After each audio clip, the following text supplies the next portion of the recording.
Hi guys. In this video, we will learn about hyperlinks. So, anchor tag is used for hyperlinks.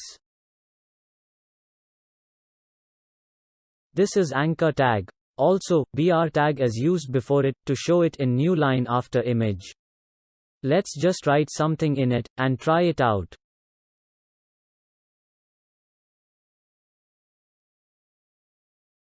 As you can see, with just anchor tag, nothing happens.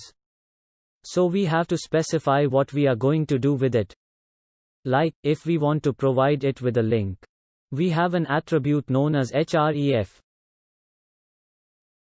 In this tag we can provide a link or we can leave it blank. So, let's try it, as it is. As you can see, it looks like a link. Let's click on it. As you can see, it refreshes the page, because it is blank. Let's add any URL to it. I am adding Google's URL to it.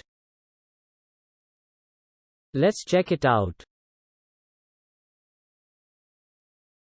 As you can see, it is taking us to Google's homepage. It works now. But what if we want the link to be opened in a new tab, rather than opening it in the same page? We can also do that, with a target attribute. By default, the link will open in the current window. To change this, we must specify another target for the link. The target attribute specifies where to open the link. The target attribute can have some values like _self. _self opens the link in the same tab it was clicked. Another one is _blank.